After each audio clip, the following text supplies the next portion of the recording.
거룩한 주일 주님의 전에 예배하기 위해 모인 우리 성도님들을 사랑하고 환영하고 축복합니다. 아멘. 오늘도 우리가 가는 그 길 가운데 하나님께서 황무지를 주님의 은혜로 아름답게 변화시키실 줄을 믿습니다. 우리 그 믿음으로 함께 찬양 가시겠습니다. 우리 함께 박수하며 찬양하겠습니다. 황무지가 장미꽃같이, 황무지가 장미꽃같이 피는 것을 볼 때에 구속함의 노래 부르며 거룩한 길 다니리, 거룩한 길 다니, 거기 거룩한 그 길에 검은 구름 없으니 낮과 같이 넓고 밝은 거룩한 길 다니리. 우리 2절로 고백합니다. 하나님의 아름다움과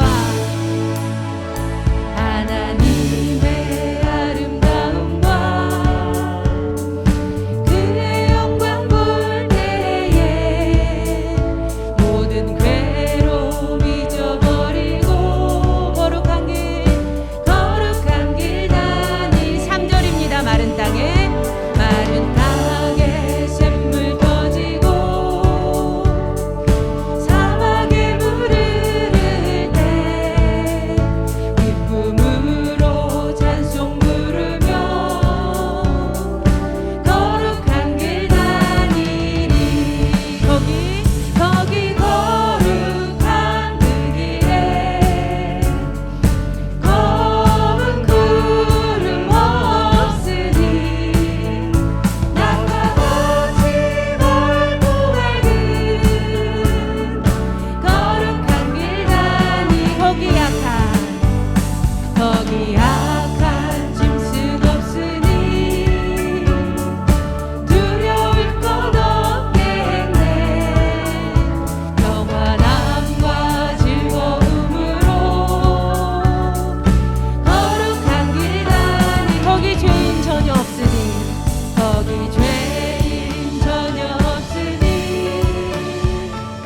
거룩한 자뿐이라.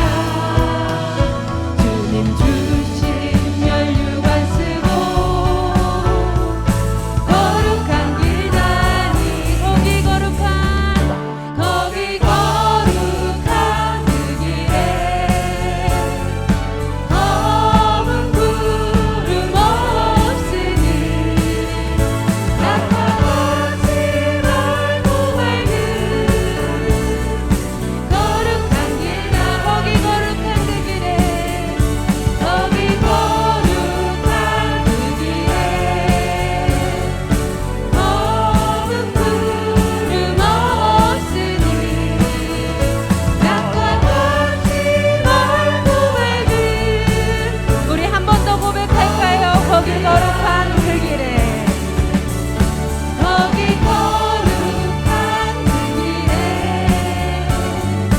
검은 구름 없으니 낮과 같이 넓고 밝은 거룩한 길 다니리.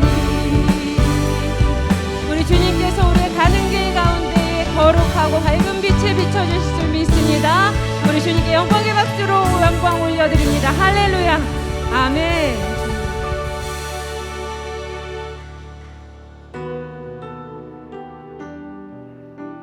우리를 인도하시는 그 주님은 우리의 큰 영광 받으실 분이십니다. 우리 함께 마음을 모아 그 주님께 영광 돌려드리며 찬양합니다. 주님 큰 영광 받으소서. 주님 큰 영광 받으소서. 홀로 찬양 받으소서. 모든 이름 위에 뛰어난 그 이름, 온 땅과 하늘이 다 찬양해. 겸손하게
이름 앞에 영광 돌리세.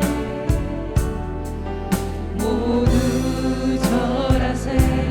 독생자 예수 주님께 찬양 드리리. 모든 영광과 존귀와 능력 받으소서. 주님 받으소서. 받으소서. 영광과 존귀와 능력 받으소서. 주님 받으소서. 받으소서. 그리스도 살아계신 하나님. 모든 영광과 존귀와 능력 받으소서. 주님 받으소서. 받으소서. 영광과 존귀와 능력 받으소서. 받으소서. 그리스도 살아계신 하나님. 그리스도 살아계신 그리스도 살아계신 하나. 그리스도 살아계신 그리스도 살아계신 하나님. 우리의 인생길 가운데 우리를 인도하시는 분은 그리스도 살아계신 하나님이십니다. 오늘 우리가 지금 서서 살아가는 이 예배의 이 시점, 우리의 인생길 가운데 하나님은 광야를, 그 황무지를 밝은 빛으로 비춰주시고 아름다운 장미꽃이 피어나게 주님께서 생명으로 부어주실 줄을 믿습니다. 오늘도 이 예배 가운데 그 주님 만나 주시옵소서. 예배의 주인 되어 주시옵소서. 삶이 달라지는 은혜의 예배 시간 되게 하여 주시옵소서. 우리 함께 마음을 모아서 기도하시겠습니다. 하나님 아버지 고맙고 감사합니다. 하나님 우리가 어디까지 이르렀든지 주님 우리의 인생길 가운데 오늘도 역사하시는 놀라우신 하나님 만나게 하여 주시옵소서. 하나님 우리의 인생 가운데 높임 받아주시고 큰 영광 홀로 받아주시서 하나님 그리스도 살아계신 주 하나님이 하나님 나의 하나님 되심을 고백하는 우리 사랑하는 제일교회 성도님들 되게 하여 주시고 예배하는 모든 이들마다 하나님 마음의 가람이 주님으로 인하여서 회복되는 시간 되게 하여 주시며 주의 말씀이 들릴 때에 예와 아멘으로 화답하는 은혜의 시간 되게 하여 주시옵소서. 하나님 삶이 달라지는 시간 될 줄 믿습니다. 주님 믿음대로 역사하여 주시사 하나님 기도하는 모든 심령 가운데 가장 좋은 것으로 가장 선한 것으로 가장 아름다운 것으로 갚아 주시옵소서. 오늘도 역사하실 주님을 기대합니다. 하나님 아버지 붙잡아 주시고 은혜 더하여 주시옵소서.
여호와께 노래하며 그의 구원을 날마다 선포할지어다.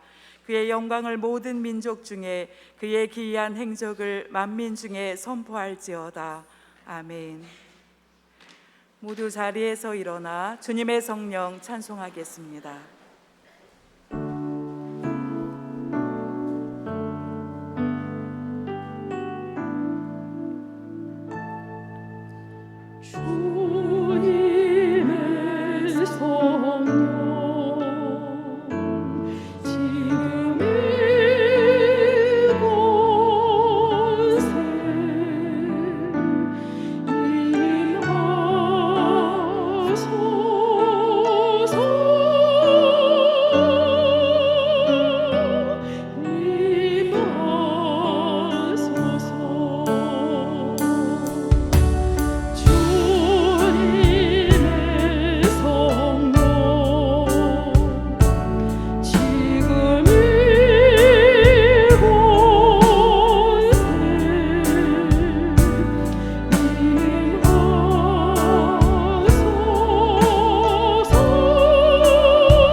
거기 충만한 것과 세계와 그 가운데 사는 자들은 다 여호와의 것이로다.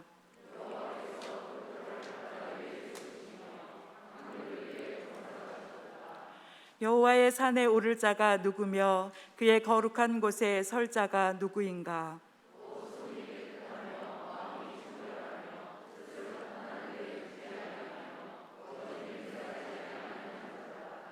그는 여호와께 복을 받고 구원의 하나님께 의를 얻으리니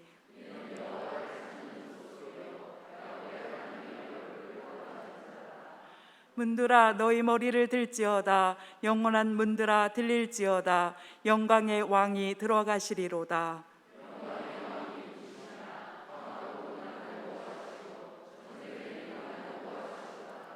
문들아 너희 머리를 들지어다. 영원한 문들아 들릴지어다. 영광의 왕이 들어가시리로다.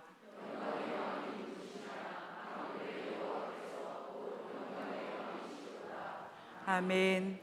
전능하사 천지를 만드신 하나님 아버지를 내가 믿사오며 그 외아들 그리스도를 믿사오니 이는 성령으로 잉태하사 동정녀 마리아에게 나시고 본디오 빌라도에게 고난을 받으사 십자가에 못 박혀 죽으시고 장사한 지 사흘 만에 죽은 자 가운데서 다시 살아나시며 하늘에 오르사 전능하신 하나님 우편에 앉아 계시다가 저리로서 산자와 죽은 자를 심판하러 오시리라. 성령을 믿사오며 성도가 서로 교통하는 것과 죄를 사하여 주시는 것과 몸이 다시 사는 것과 영원히 사는 것을 믿사옵나이다. 아멘.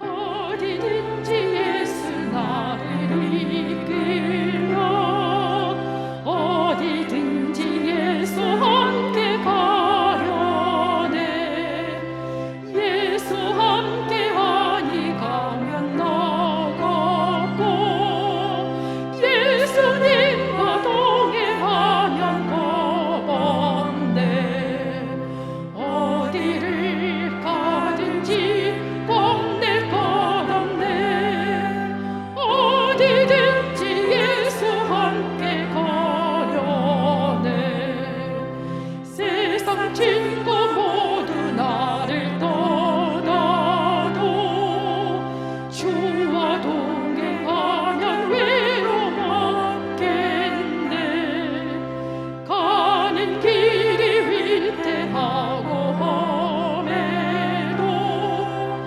어디든지 예수 함께 가려네 어디를 가든지 겁낼 것 없네 어디든지 예수 함께 가려네 모든 길을 나를 애워쌀 때에 주가 함께 계심 믿고 자려네 죽은 후에 천국에서 깨어나 예수 함께 길이 살리라 어디를 가든지 겁낼 것 없네 어디든지 예수 함께 가려네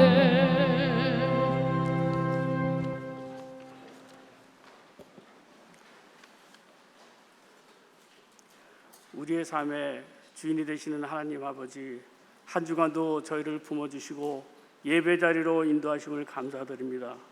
이 시간 신령과 진정으로 예배드리오니 받아 주시옵소서. 우리의 모든 허물과 연약함을 십자가 앞에 내려놓게 하시고 하나님 은혜와 사랑으로 저희를 덮어주시어 하나님 음성을 듣는 귀한 시간이 될 수 있도록 인도하여 주시옵소서. 삶 가운데 지치고 고난 저희들이 말씀을 들음으로 새 힘을 얻게 하시고 내 힘으로 안 될 때 빈손으로 올 때 말씀 붙들고 기도하게 하여 주시옵소서.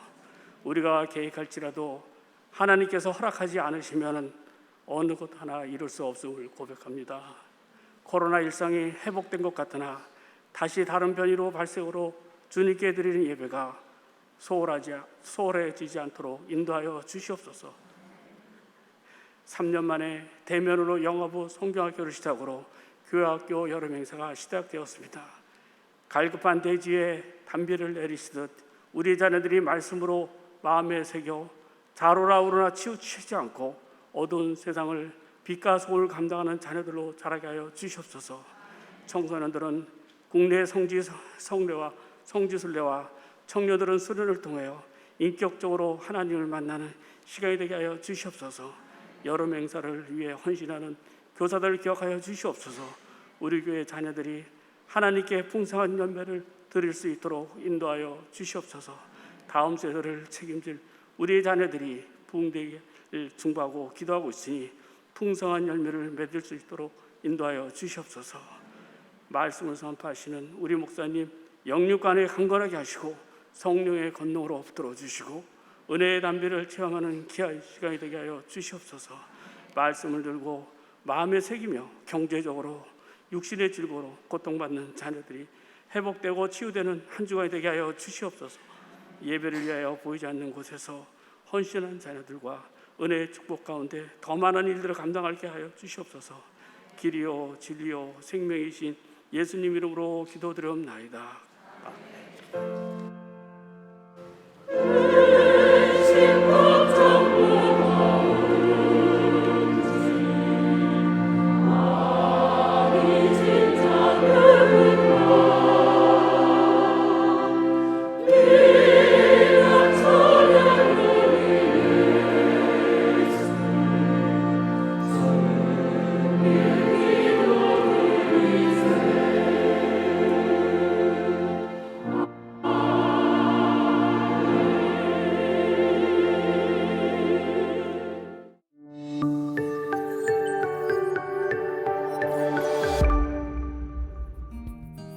우리에게 참 평안을 주시는 하나님께 예배하며 감사와 기쁨이 넘치는 제1교회 성도님들 되시기 바랍니다. 7월 셋째 주 교회 소식입니다. 제1교회 여름 사역을 안내합니다.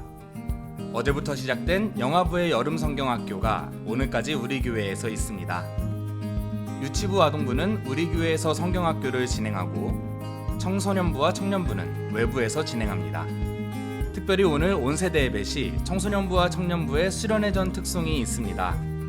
다음 세대를 위한 중보기도를 부탁드리며 자세한 일정은 화면과 주보를 확인하시기 바랍니다. 청년부의 두 번째 연합 속회가 오늘 3부 예배 후 신명상가 4층 퍼스트힐 라운지에서 있습니다. 선교 예배 원래회가 오늘 2부 예배 후에 있습니다. 해당 선교회 모임 시간과 장소는 화면과 주보를 확인하시기 바랍니다. 7월 8월 매일 성경 큐티책이 1층 사무실에 준비되어 있습니다. 속장님께서는 필요한 수만큼 구매하시기 바랍니다. 2022년 장학금 신청을 받습니다. 대상은 우리 교회에 등록한 고등학교, 대학교 재학생이며 특별히 대학생은 2학기 등록 예정자에 한하여 지원하실 수 있습니다. 신청을 원하는 분은 1층 사무실로 7월 24일 다음 주일까지 신청서를 제출해 주시기 바랍니다. 평일 교회시설 사용시간 안내입니다. 사용시간은 오전 9시부터 저녁 8시까지이며 이후 사용을 원하는 분들은 1층 사무실로 신청해 주시기 바랍니다. 오늘 성전 꽃꽂이는 정길용 권사님의 생일감사로 헌화하였습니다. 하나님의 사랑 안에서 늘 강건하고 복된 삶을 누리는 가정이 되기를 축복합니다. 성도님들 모두 건강하고 평안한 한 주간 되시기 바랍니다. 사랑이 넘치는 예수님의 가족, 의정부 제1교회 소식이었습니다. 거룩한 주일에 주님 앞에 나와 예배하는 모든 믿음의 가족들을 예수님의 이름으로 축복하고 사랑합니다. 우리 옆에 계신 분들과 함께 사랑의 교제를 나누겠습니다. 사랑합니다. 축복합니다. 반갑습니다. 잘 오셨습니다. 어제부터 우리 영화부 성경학교를 시작으로 여름 행사가 시작됐습니다. 어제 아이들이 굉장히 많이 와서 부모님들하고 같이 와서 영화부가 처음 여는 성경학교에 아이들이 많이 와서 굉장히 아주 유익하고 즐거운 시간 또 은혜로운 시간을 보냈습니다. 제가 보니까 애들이 많이 왔더라고요. 우리 교회 아기들이 이렇게 많은가 싶을 정도로 저는 잘 못 보던 그런 아기들이나 부모들도 있고 제가 이제 사람 얼굴을 잘 기억 못하는 거 잘 아시죠? 예. 그도 그럴 것이 이번에 여름 성경학교를 준비하면서 영화부 우리 예배 나오는 아이들 명단을 이렇게 뽑아놓은 걸 봤더니 25명이더라고요, 아기가. 근데 오늘 일부에도 새아기 축복이 있었습니다. 그리고 그 전에도 있었고 그러니까 지금 이제 25명을 넘어서 30명으로 가고 있고 조금 있으면 이제 또 저기도 나올 아기가 기다리고 있고 예. 그래서 금방 또 30명이 되겠다 이제 아이들이 이런 생각이 드는데 여러분 이제 아이가 25명이면 부모가 50명이에요, 그렇죠? 예. 그리고 이제 교사들이 있잖아요. 그러니까 지금 영화부가 미어 터질 지경이라 지금 영화부 실을 바꿔달라 그러는데 우리 교회 그 영화부를 수용할 만한 바꿔줄 만한 방이 없을 것 같아요. 바닥도 만들고 화장실도 만들고 해야 되는데 지금 그렇게 할 수 있는 공간이 없어서 이 영화부를 1, 2부로 나눠야 되나 이렇게 이런 속도로 부응하면 1, 2부가 아니라 영화부를 1, 2, 3부로 나눠야 될 것 같은 그런 생각도 드는데 하나님께서 우리에게 주신 축복인 줄로 믿습니다. 얼마 전에 그 우리 의정부 지역의 큰 교회 목사님들 모여서 만나서 하는 회의가 있었어요. CTS 방송 이사회가 있어서 가서 이제 우리 지역에 있는 큰 교회 목사님들 함께 만나서 말씀을 나누는데 이제 그 요즘 어린아기 축복하거나 돌 예배 혹은 결혼식 이런 거 주례하실 일들이 별로 없으시고 장례식 집례하실 일들만 많으시다고 그런 얘기를 제가 들었는데 차마 저희는 매주 새하기 축복합니다라는 말을 못 하겠더라고요. 죄송해서 영화부가 부흥합니다 이런 얘기 하기가 참 어려운데 하나님이 우리 지역에 주신 특별히 우리 의정부 제일교회 주신 축복인 줄로 믿습니다. 여러분들이 그렇게 아시고 특별히 우리 이제 오늘까지 진행되는 영화부 성경학교를 위해서 기도해 주시고 또 이번 주에는 목요일부터 토요일까지 청년부 수련회에 아주 유명한 그 강사님을 모셔서 집회를 합니다. 우리 교회에서는 아주 유명한 분이에요. 누군지 제가 강사입니다. 예. 여러분 저 다 아시잖아요. 유명한 거 맞죠? 우리 교회에서 제가 우리 교회에서 제일 유명한 목사가 강사를 하게 됐는데 우리 청년들 은혜 많이 받고 특별히 우리 청년들이 요즘 세대에 가장 힘들고 상처받고 또 좌절감과 또 패배감에 젖어 있는 그런 세대이거든요. 참 어렵고 힘들다고 합니다. 우리 청년들을 위해서 기도해 주셔서 수련회를 통해서 힘을 얻고 은혜를 받고 또 이 세상 가운데서 헤쳐나갈 수 있는 능력을 얻는 그런 시간이 될 수 있도록 기도해 주시기 부탁을 드립니다.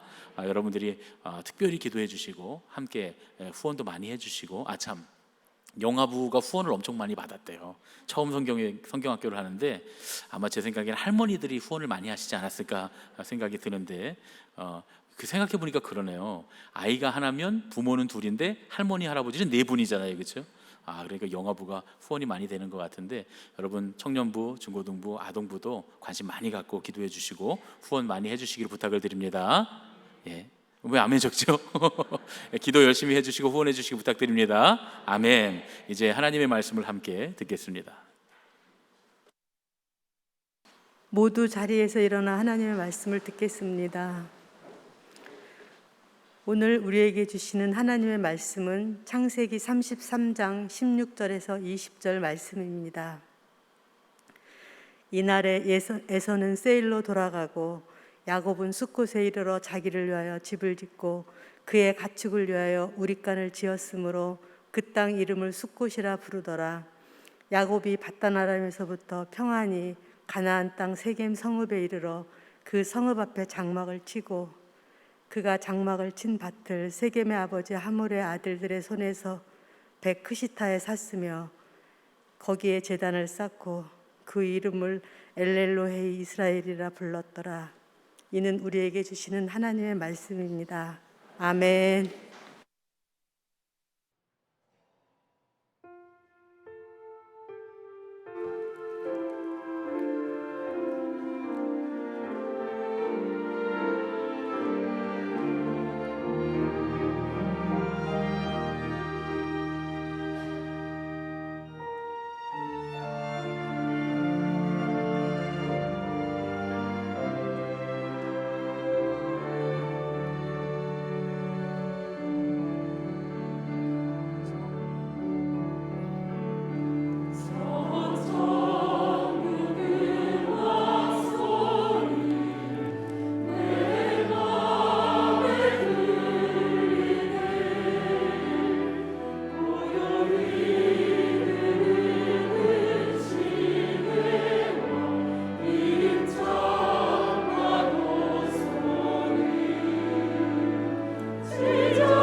이름은 이스라엘 13번째 시간입니다. 오늘은 어디까지 이르렀든지라는 제목으로 창세기 33장과 34장의 말씀을 전체 본문으로 함께 은혜를 나누시겠습니다.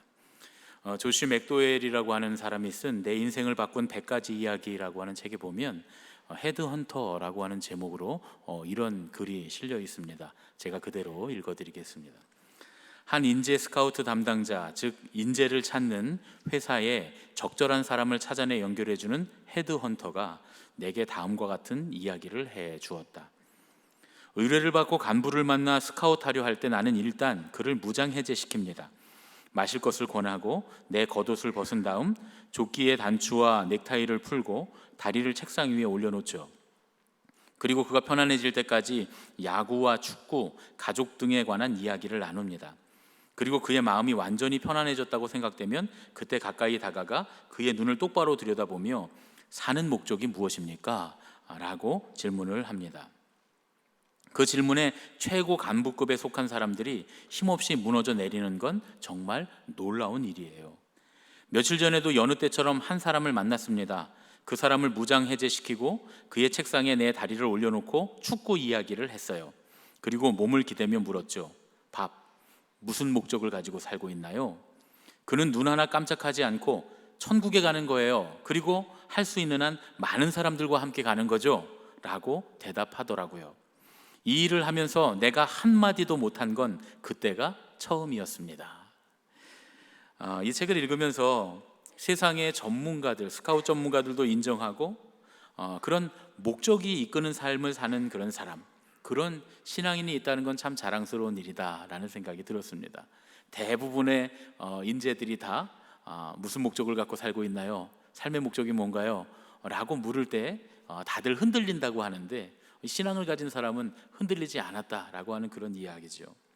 저와 여러분이 하나님 나라를 바라보고 믿음을 가지고 어떤 유혹에도 흔들리지 않는 분명한 하나님 나라의 목적을 가지고 사는 그런 신앙인들이 됐으면 참 좋겠습니다. 그런 은혜가 있으시기를 예수님의 이름으로 축원합니다. 아멘. 그런데 사실 우리의 삶이 유혹에 자주 흔들린다는 사실이 문제죠. 실제로 자주 흔들립니다. 어렸을 때 우리가 전래동화 같은 걸 읽어보면 좀 안타까운 마음이 드는 때가 있잖아요. 어떤 때냐면 이런 거죠. 뭐 100일을 기다리라 이렇게 얘기했는데 그러면 좀 100하루까지 기다리면 얼마나 좋아요.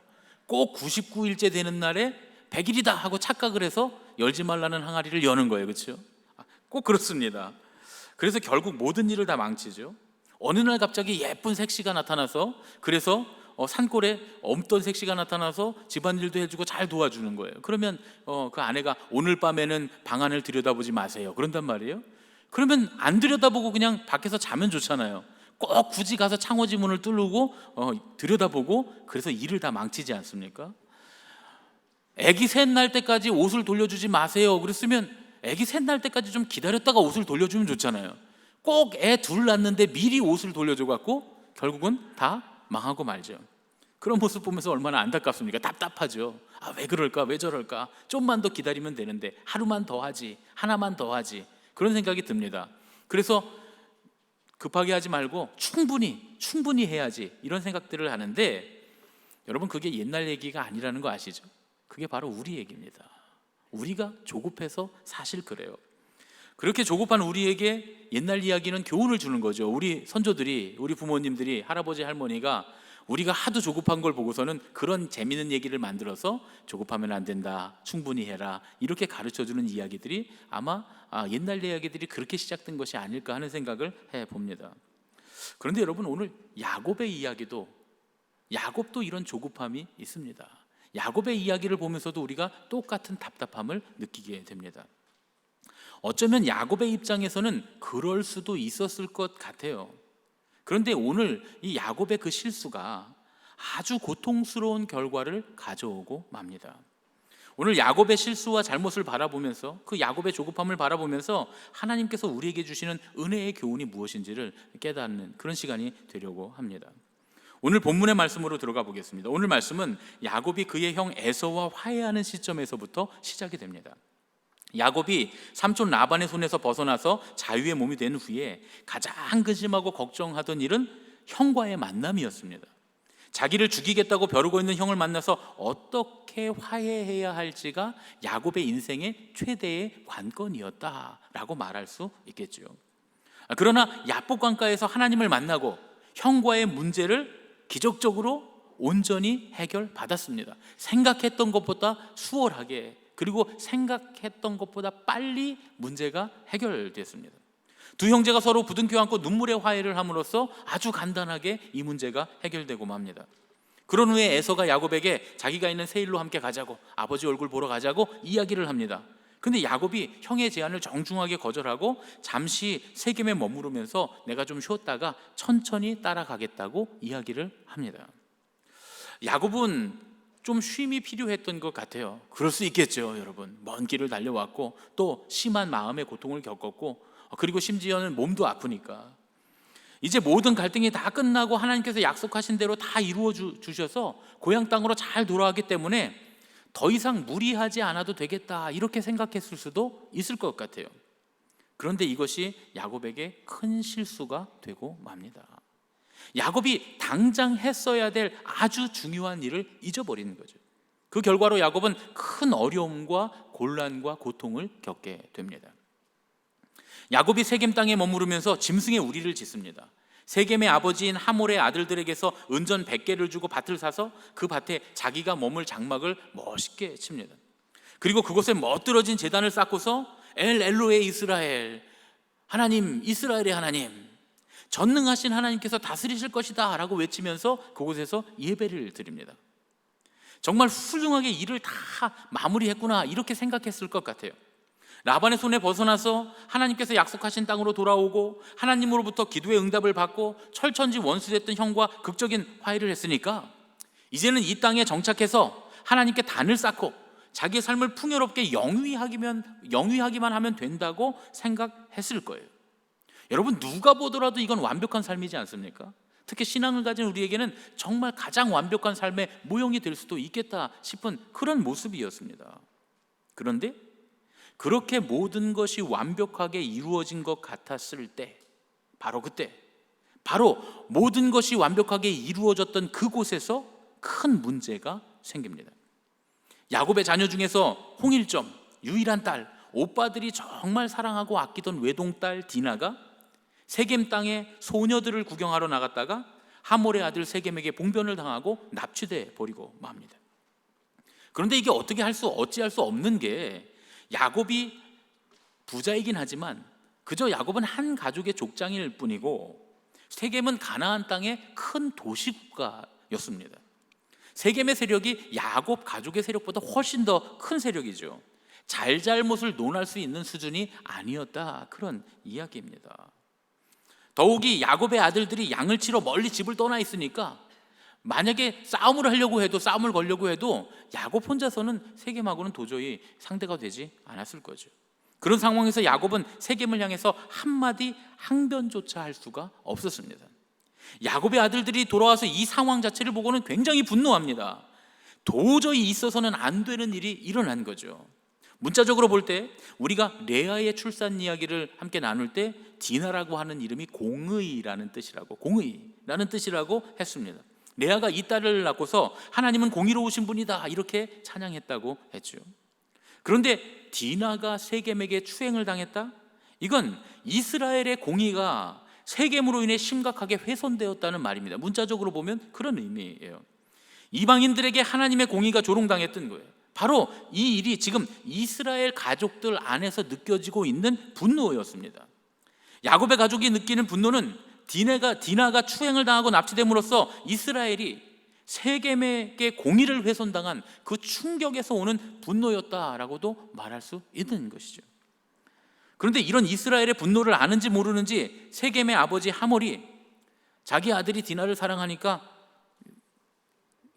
디나를 우리에게 주시고 시집을 보내라, 이렇게 이야기합니다. 그러면서 하는 말이, 이거 우리 같은 큰 도시랑 가족을 맺으면 좋지 않겠느냐, 이렇게 이야기를 합니다. 사과가 아니에요.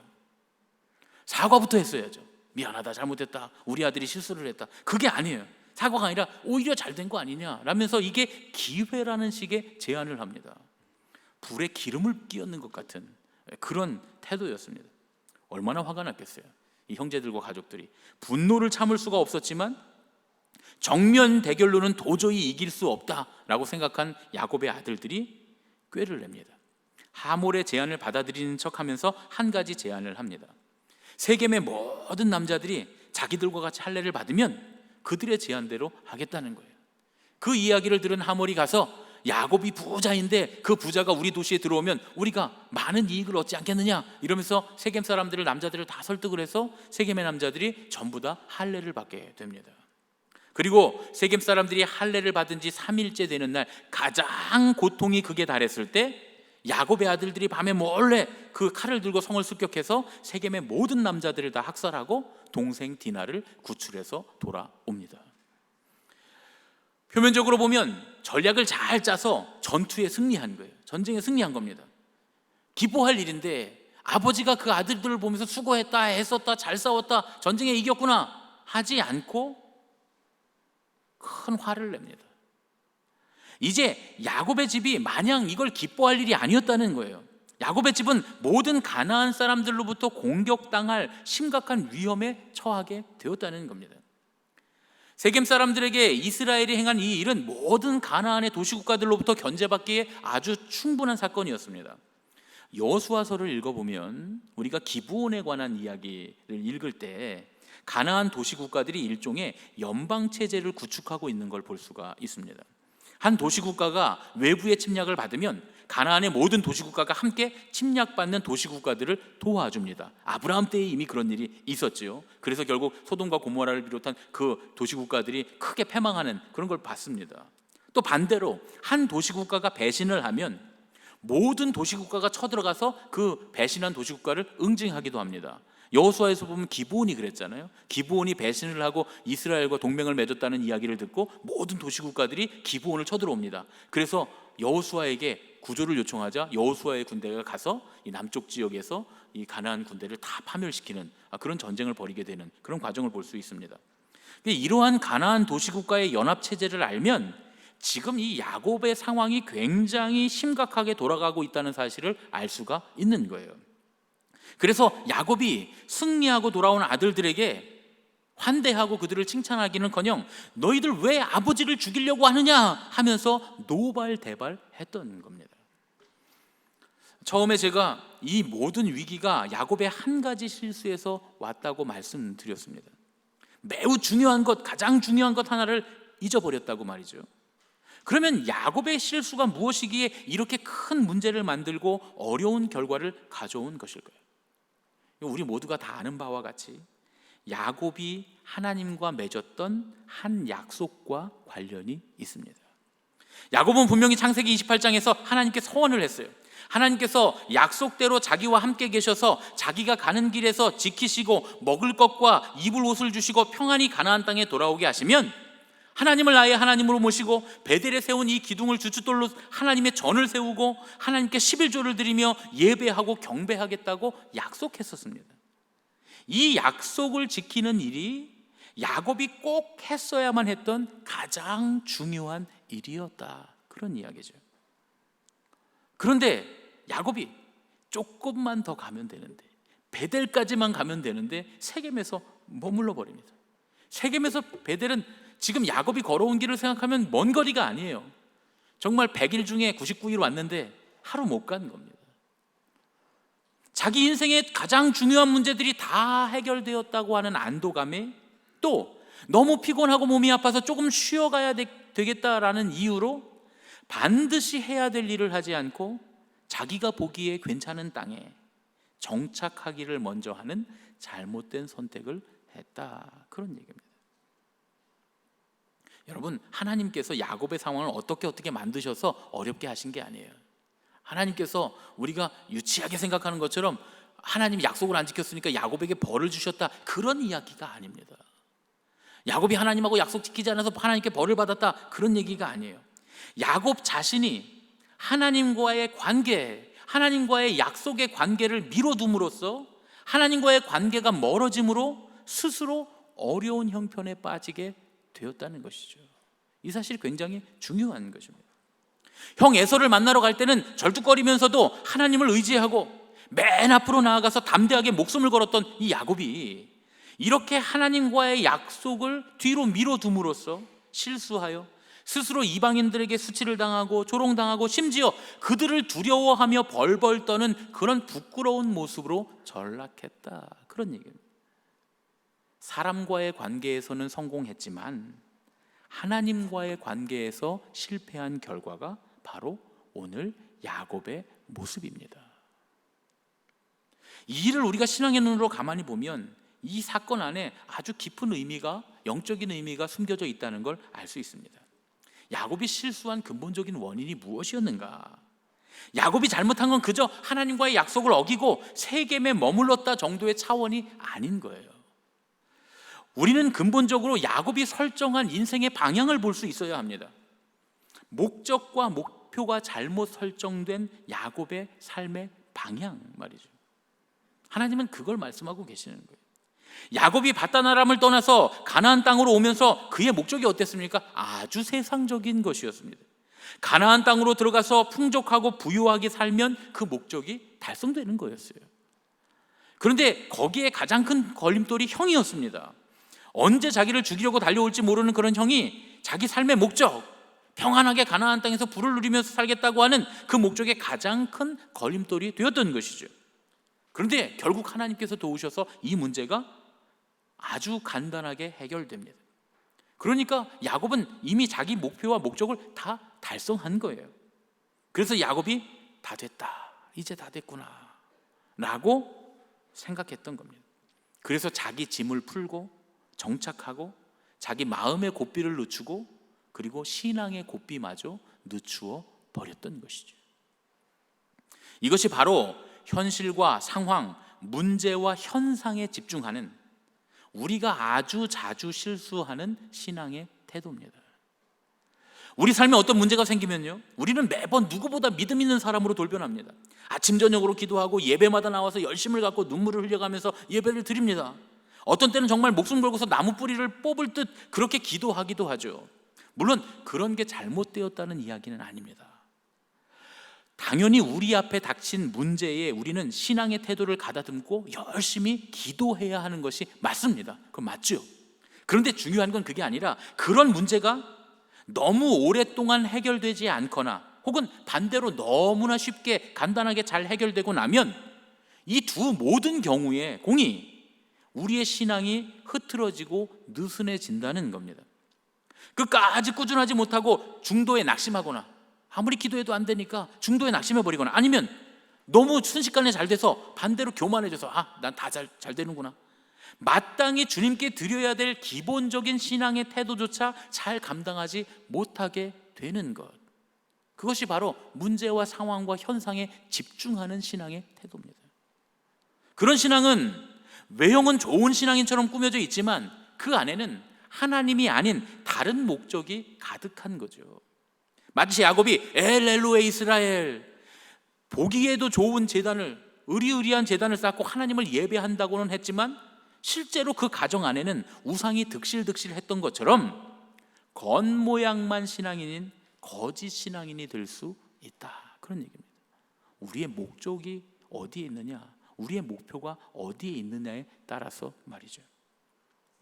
힘들어서 머물렀든지 만족해서 머물렀든지 세겜에 머무른 야곱의 선택은 큰 잘못, 큰 실수였습니다. 여러분, 하나님께서 야곱에게 왜 고난을 주셨다고 했죠? 우리가 지난주에 함께 말씀 나눴죠. 형과의 문제를 만드셨던 이유가 무엇일까요? 지난 주일에 우리가 함께 나누기로는 야곱과 에서에게 일어났던 관계의 문제가 사실은 야곱과 하나님과의 관계의 거울이었다, 이렇게 우리가 말씀을 나눴습니다. 하나님께서 야곱과 온전한 관계를 회복하시기를 원하셨다는 거예요. 그것을 통해서 하나님께서는 야곱을 통해 이스라엘 민족을 이루시고 세상을 구원하시는 놀라운 구속사의 계획을 갖고 계셨는데 야곱은 그 하나님과의 관계, 하나님의 계획을 바라보지 못하고 그냥 세겜에 주저앉아 버리는 잘못을 범했던 겁니다. 야곱은 머무르지 말고 베델까지 갔어야 됐어요. 직행했어야 됐습니다. 왜 그렇습니까? 하나님이 베델에서 기다리고 계시잖아요. 우리가 다음 주에 우리가 함께 말씀을 나누게 될 텐데 하나님 베델에서 기다리고 계셨어요. 베델이 아니면, 하나님께서 기다리고 계신 그 베델이 아니면 세겜에서는 어떤 제사라도 하나님께 받아들여질 수 없었던 것이죠. 여기는 또 하나의 비밀이 있는데 오늘 말씀 못 드리고 다음 주에 개봉박두. 야곱이 세겜에 머무르지 말고 계속 갔어야 하는데 머물렀다는 거예요. 여러분, 사탄의 역사는 머무르게 하는 역사입니다. 사탄은 우리 신앙에 힘들게 왔잖니, 여기까지 신앙생활 힘들게 했잖니, 잠깐 머물러도 돼, 그렇게 속삭입니다. 우리의 마음에는 열심히 신앙생활 하다가 그냥 그 자리에 머무르는 것이 처음부터 믿지 않는 것보다 낫겠다 싶을 수도 있습니다. 그런데 주님은 뭐라고 말씀하세요? 차든지 덮든지 하라, 미지근하면 뱉어버리리라. 사실 처음부터 안 한 것이나 열심히 하다가 중단한 것이나 두 가지는 전혀 다르지 않습니다. 신앙적인 눈으로 보면 그 둘 다 온전한 신앙은 아니기 때문에 그래요. 하나님께서 우리에게 문제를 만들어 주시고 고난을 주시는 이유가 뭐라고 했습니까? 그건 우리로 하여금 하나님과 올바른 관계를 맺도록 하시기 위함입니다. 아니, 정확하게 말하면 우리는 하나님과의 관계 안에서 살도록 창조되었기에, 하나님과의 올바른 관계가 아니라면, 하나님과의 관계가 올바로 맺어져 있지 않다면 우리의 삶은 고난과 고통과 문제로 가득할 수밖에 없는 줄로 믿습니다. 우리 인생에 생겨난 문제는 그래서 하나님과의 올바른 관계에서 우리가 벗어났다는 신호일 수도 있다, 그런 말씀이에요. 그래서 어떤 문제가 해결되었다고, 또는 어떤 문제가 해결되지 않는다고 하나님 앞에 신실하던 자세를 바꾸는 일은 또 다른 큰 문제를 야기하는 태도입니다. 이전보다 더 심각한 일들이 발생할 수 있다, 그런 이야기예요. 그런 얘기가 있죠. 끝날 때까지 끝나는 것이 아니다, 그렇죠? 유명한 미국의 야구 선수가 이 말을 했다고 하는데요, 이 말은 성공하지 못할 것 같은 상황에서도 끝까지 최선을 다하라는 그런 말이죠. 9회 말 투아웃에 우리 팀이 지고 있어도 마지막 한 타자 최선을 다해서 해야 된다는 거예요. 나가 있는 주자도 최선을 다해서 뛰어야 된다는 거예요. 왜요? 역전할 수 있으니까. 그러면 반전이 일어날 수 있다는 것이죠. 실제로 그런 일들을 우리가 많이 봅니다. 그런데 사실은 이 말은 전혀 반대의 의미, 전혀 다른 측면으로도 해석할 수 있습니다. 실패한 게 아니라, 질 것 같은 때가 아니라 성공해서 다 이룬 것 같을 때, 그때도 최선을 다해야 된다는 거예요. 왜냐하면 끝날 때까지 끝난 게 아니니까요. 누군가 그 끝까지, 그 마지막 순간에 실패해서 성공으로 옮겨가는 그 순간에 또 다른 누군가는 성공해서 실패로 그 찰나의 순간에 옮겨갈 수 있다, 그런 얘기죠. 그래서 사도 바울이 이렇게 말씀합니다. 빌립보서 3장 12절로 16절 말씀입니다. 내가 이미 얻었다 함도 아니요 온전히 이루었다 함도 아니라 오직 내가 그리스도 예수께 잡힌 바 된 그것을 잡으려고 달려가노라. 형제들아, 나는 아직 내가 잡은 줄로 여기지 아니하고 오직 한 일, 즉 뒤에 있는 것은 잊어버리고 앞에 있는 것을 잡으려고 표대를 향하여 그리스도 예수 안에서 하나님이 위에서 부르신 부름의 상을 위하여 달려가노라. 그러므로 누구든지 우리 온전히 이룬 자들은 이렇게 생각할지니 만일 어떤 일에 너희가 달리 생각하면 하나님이 이것도 너희에게 나타내시리라. 오직 우리가 어디까지 이르렀든지 그대로 행할 것이라. 할렐루야. 사도 바울은 이룬 사람이었음에도 불구하고, 사도 바울은 사도의 반열에 올랐음에도 불구하고 믿음으로는 하나님의 은혜를 경험하고 천국의 3층천 천상의 모습을 바라보았음에도 불구하고 아직 다 되지 않았다는 거예요. 표대를 붙잡을 때까지 끊임없이 달려가겠다는 거예요. 어디까지 이르렀든지 그대로 행하라고 우리에게 말씀합니다. 믿음의 승리를 위해서는 오직 우리가 어디까지 이르렀든지 그대로 행하는 믿음이 필요하다고 사도 바울이 우리에게 말씀하시는 겁니다. 한 가지 이야기를 말씀드리면서 오늘 말씀을 마무리하려고 합니다. 영국 해협을 이 왕복으로 헤엄을 쳐서 아주 뉴스에 초점이 됐던 플로렌스 체드윅이라고 하는 유명한 수영 선수가 있습니다. 여자분인데요. 36세가 되던 해인 1952년 7월 4일에 그 LA에서 떨어져 있는 그 카타리나 섬에서 캘리포니아 해변까지 헤엄쳐서 건너겠다라고 선언을 합니다. 굉장한 화제가 됐어요. 텔레비전으로 전국에서 이 광경을 방영했다고 해요. 그러니까 미국 사람들이 다 TV로 이걸 보고 있었던 거죠. 도착 시간을 전후해서 수많은 사람들이 해변으로 나와서 그녀가 도착하기를 기다리고 있었습니다. 무려 16시간이나 계속 수영을 했다는 거예요. 대단하죠. 16시간 수영했으니까. 그런데 갑자기 짙은 안개가 캘리포니아 해변에 몰려오기 시작했습니다. 안개를 헤치고 계속 수영쳐서 나가던 플로렌스가 사력을 다했지만 힘이 점점 빠지는 걸 느낍니다. 그리고 결국 기권을 하고 따라오던 구조선에 승선을 하고 맙니다. 엄청 안타까운 일이었죠. 왜냐하면 배로 육지에 도착해 보니까 안개 때문에 못 봤던 거리가 채 500m도 안 됐던 거예요. 조금만 더 수영쳐 갔으면 성공한 건데 말이죠. 기자들과 인터뷰를 하는데 체드윅이 이렇게 말합니다. 왜 실패했다고 생각합니까? 추위 때문도 아니었습니다. 피곤함 때문도 아니었습니다. 사실은 안개 때문이었습니다.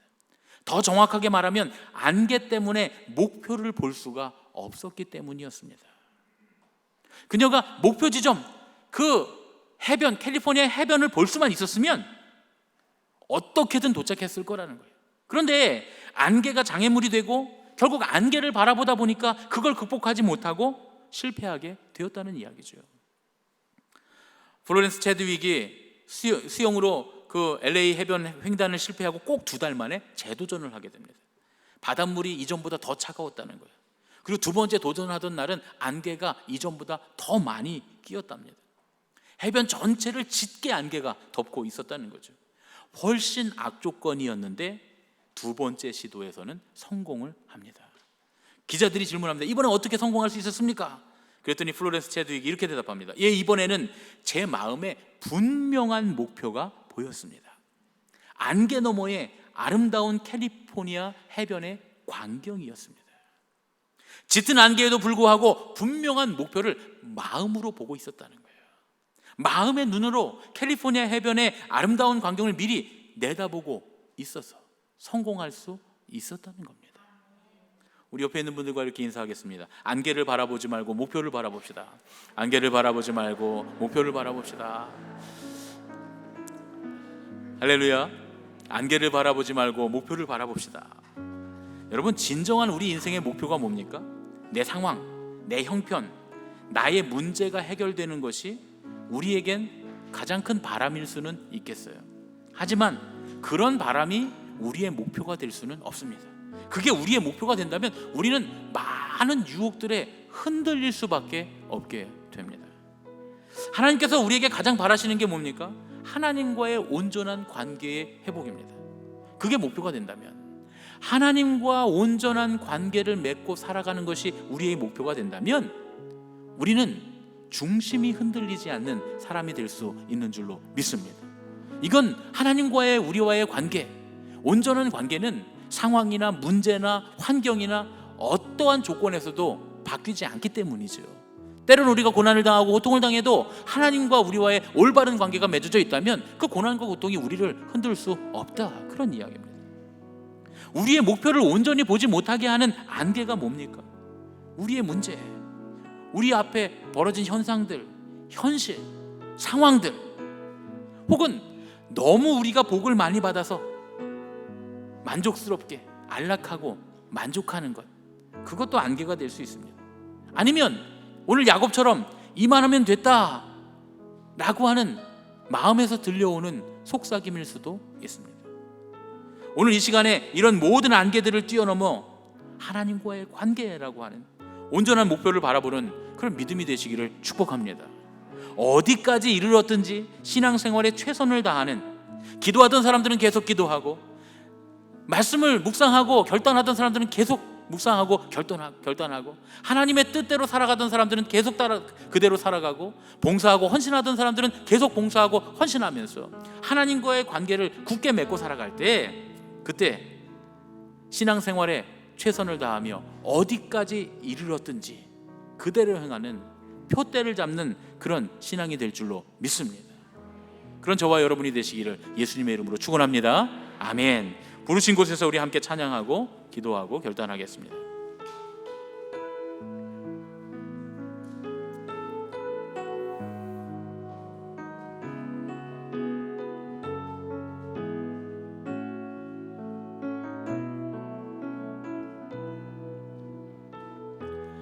따스한 성령님 마음으로 보내 내 몸을 감싸며 주어지는 평안함 만족함을 느끼네 부르신 곳에서 나는 예배하네 어떤 상황에도 나는 예배하네 부르신 곳에서 나는 예배하네 어떤 상황에도 나는 예배하네. 우리 자리에서 일어나서 봉헌하며 찬양하겠습니다. 사랑과 진리의 사랑과 진리의 한 줄기 빛 보내 내 몸을 감싸며 주어지는 평안함 그 사랑을 느끼네 부르신 곳에서 나는 예배하네 어떤 상황에도 나는 예배하네 부르신 곳에서 나는 예배하네 어떤 상황에도 나는 예배하네 내가 걸어갈 때 길이 되고 살아갈 때 삶이 되는 그곳에서 예배하네 내가 걸어갈 때 길이 되고 살아갈 때 삶이 되는 그곳에서 예배하네 부르신 곳에서 나는 예배하네 어떤 상황에도 나는 예배하네 부르신 곳에서 나는 예배하네 어떤 상황에도 나는 예배하네.